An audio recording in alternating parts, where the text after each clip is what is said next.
वेणी आणि गजऱ्यामध्ये वापरलं जाणारं निशिगंधाचं फूल. हे निशिगंधाचं फूल तुम्हाला आर्थिक लाभ करून देऊ शकतं, आनंदाची बातमी घेऊन येऊ शकतं. याबद्दल तुम्हाला माहिती आहे का? माहीत नसेल तर व्हिडिओ शेवटपर्यंत ऐका, चॅनलला सबस्क्राईब करा आणि आमच्या फेसबुक पेजलाही फॉलो करा. मंडळी, फुलं झाडं वास्तूनुसार योग्य दिशेला लावल्यास अनेक पटींनी लाभ पाहायला मिळतात. त्याचबरोबर असंही मानलं जातं की घरातली नकारात्मक ऊर्जा नष्ट करून सकारात्मकता आणण्याचं कामही फुलं झाडं करतात. असाच एक रोप म्हणजे निशिगंधाचं रोप. निशिगंधाचं हे रोप गुणकारी तर आहेच, पण लाभकारी सुद्धा आहे. निशिगंधाचं हे फूल सुगंधाबरोबरच अनेक आनंददायी बातम्याही घेऊन येतं. फक्त हे रोप घरामध्ये कोणत्या दिशेला लावायला हवं ते माहीत असायला हवं. तेच आता आपण जाणून घेऊया. भारतीय संस्कृतीत वास्तू, वनस्पती आणि वृक्ष यांचा अतिशय घनिष्ठ संबंध आहे. वृक्ष, वनस्पती, वेली, निसर्ग सगळ्यांच्या सानिध्यात वास्तूतील माणसांचं आरोग्य अतिशय चांगलं राहतं. अनेक अशी फुलं झाडं आहेत जी वास्तूनुसार योग्य दिशेला लावल्यास अनेक पटींनी लाभकारी ठरतात. घरातील नकारात्मकतेला सकारात्मकतेत बदलण्याची क्षमता या फुलं झाडांमध्ये असते आणि त्यापैकीच एक आहे निशिगंधाचं रोप. हे फूल सुगंधाबरोबर अनेक चांगल्या बातम्याही घेऊन येतं असं म्हणतात. वास्तुशास्त्रानुसार पूर्व किंवा उत्तर दिशेला लावलेलं निशिगंधाचं रोप घरात सुख समृद्धी वाढवतं. पूर्व दिशा सूर्याची आणि आरोग्याची दिशा मानली जाते. या दिशेने भरपूर सूर्यप्रकाश, कोवळी किरणं येत असतात. ही किरणं प्रकृतीसाठी आणि आरोग्यासाठी लाभदायक असतात. त्याचबरोबर कोवळी किरणं घरात प्रवेश करून जीवाणू आणि विषाणूंचा सुद्धा नाश करतात. त्यामुळे या दिशेला नैसर्गिक स्रोतामध्ये अडथळा निर्माण होईल अशी झाडं लावू नयेत. तर उत्तर दिशा ही कुबेराची दिशा मानली जाते. असंही मानलं जातं की केवळ आर्थिकच नाही तर या दिशेकडून येणारं निशिगंधाचा सुगंध घरातील लोकांसाठी प्रगतीचा संदेश घेऊन येतो. पूर्व किंवा उत्तर दिशेला लावलेलं रोप घरातील सदस्यांची प्रगती करून देतं. निशिगंधाचं रोप लावल्याने घरात धनधान्याचा वर्षाव होतो आणि मानसन्मान वाढतो.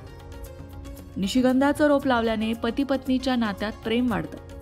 ज्या घरामध्ये कटुता जास्त असते त्या घरात एकतरी निशिगंधाचं रोप लावणं चांगलं मानलं जातं. जर बेडरूमच्या पूर्वेकडे किंवा उत्तरेकडील कोपऱ्यात निशिगंध लावला तर पती पत्नीचं नातं अधिक घट्ट होतं. या फुलांचा वास, रंग सकारात्मकता निर्माण करणारा असतो. ज्या घरामध्ये निशिगंधाचा सुगंध पूर्व किंवा उत्तर दिशेला पसरतो त्या घरामध्ये नेहमीच सकारात्मक ऊर्जा असते. निशिगंधाच्या या फुलाला गुलछबू, गुलछडी किंवा हिंदीमध्ये रजनीगंधा असंही म्हणतात. निशिगंधाचं फूल हे लांब असल्यामुळे त्यापासून गजरे आणि हार तयार केले जातात. सांस्कृतिक कार्यक्रमांमध्ये वेणीला लावलं जातं. हे सुगंधित पांढरं फूल मनामध्ये अत्यंत प्रसन्नता निर्माण करतं. त्याचबरोबर निशिगंध ही एक औषधी वनस्पती सुद्धा आहे. मंडळी, व्हिडिओत पुढे जाण्याआधी तुमच्याकडे जर निशिगंधाचं रोप असेल तर तुम्ही कमेंट करून आम्हाला नक्की सांगा आणि त्या बाबतीतला तुमचा अनुभव सुद्धा सांगा. निशिगंधाच्या फुलाचे वास्तुशास्त्रानुसार लाभ तर आहेतच, पण निशिगंधाच्या फुलाचे आयुर्वेदिक दृष्ट्या सुद्धा औषधी वनस्पती म्हणून खूप फायदे आहेत. हृदयासाठी, हृदयाचं आरोग्य चांगलं राहावं यासाठी सुद्धा निशिगंधाच्या फुलांचा वापर केला जातो. निशिगंधाचा सुगंध हा मज्जातंतूंना शांत करतो, मनाला आनंद देतो. त्यामुळेच ॲरोमा थेरपीमध्ये याचा वापर केला जातो. निशिगंधाचा सुगंध तुमच्या दारात, तुमच्या गॅलरीत, तुमच्या अंगणात बहरत असेल, पसरत असेल तर त्या सुगंधाने येणाऱ्याचं प्रत्येकाचं मन प्रसन्न होतं. निशिगंधाचे कंद औषध म्हणूनही वापरतात. जखमा, त्वचा रोग इत्यादींसाठी सुद्धा त्याची पावडर उपयुक्त असते. या फुलांचा उपयोग मी मगाशी म्हटलं तसं ॲरोमा थेरपीसाठी केला जातो, कारण या सुगंधामुळे नैराश्य दूर होऊन माणूस आनंदी होतो.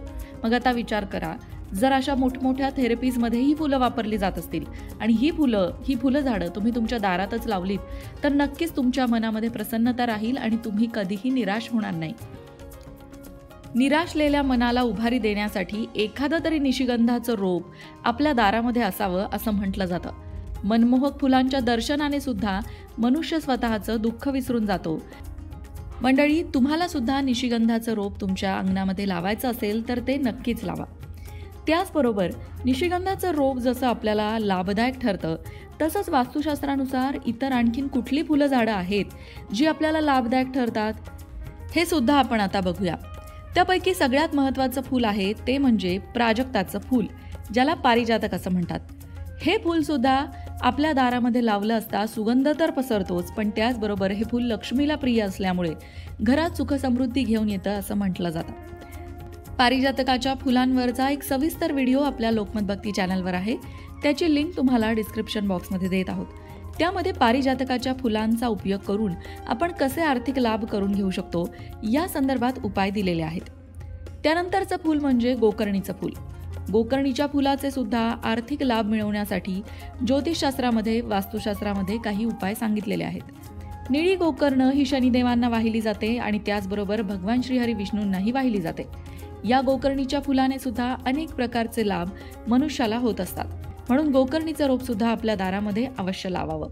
गोकर्णीच्या फुलाचे सुद्धा कशा प्रकारचे लाभ होतात, गोकर्णीच्या फुलाचा उपयोग करून घेऊन आपण आपल्या आर्थिक समस्या कशा पद्धतीने सोडवू शकतो या संदर्भातला एक व्हिडिओ सुद्धा आपल्या लोकमत भक्ती चॅनलवर आहे.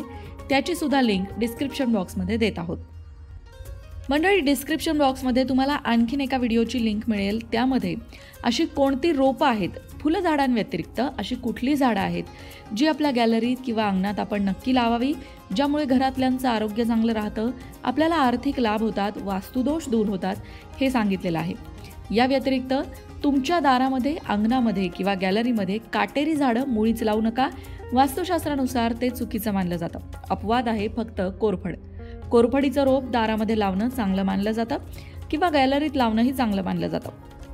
कोरफडीच्या रोपाचे सुद्धा कशा प्रकारचे लाभ आपल्याला होतात, ते कोणत्या दिशेला घरात लावायला हवं, कोणत्या दिशेला चुकूनही लावू नये, या संदर्भातला एक सविस्तर व्हिडिओ आम्ही याआधीच पब्लिश केला आहे. त्याची सुद्धा लिंक तुम्हाला डिस्क्रिप्शन बॉक्समध्ये देत आहोत. तुम्हाला जर बागकाम करण्याची आवड असेल, दारामध्ये, अंगणामध्ये, गॅलरीमध्ये वेगवेगळी झाडं, रोपं लावण्याची आवड असेल, तर तुमची ही आवड तुम्हाला अनेक प्रकारे लाभ करून देऊ शकते. कोणत्या प्रकारची झाडं कोणत्या दिशेला लावावी या संदर्भात सगळी माहिती मिळवण्यासाठी डिस्क्रिप्शन बॉक्स एकदा चेक करा आणि त्यामध्ये जी वेगवेगळी रोपांची माहिती दिलेली आहे, वास्तुशास्त्रानुसार कुठल्या दिशेला लावावी, कशा प्रकारे त्याचं संगोपन करावं, या सगळ्या संदर्भातली माहिती तुम्हाला नक्कीच मिळेल. मग मंडळी, निशिगंधाच्या फुलाची ही माहिती तुम्हाला कशी वाटली? त्याचबरोबर तुमच्याकडे निशिगंधाचं रोप आहे का? कमेंट करून सांगायला विसरू नका. अशाच प्रकारच्या माहितीपूर्ण व्हिडिओंसाठी लोकमत भक्ती चॅनलला सबस्क्राईब करा आणि बेल आयकॉनवर सुद्धा क्लिक करा, म्हणजे आमच्या नवनवीन व्हिडिओचं नोटिफिकेशन तुम्हाला मिळत राहील. तसंच योग्य आध्यात्मिक मार्गदर्शनासाठी लोकमत भक्तीच्या फेसबुक पेजला फॉलो करायला विसरू नका.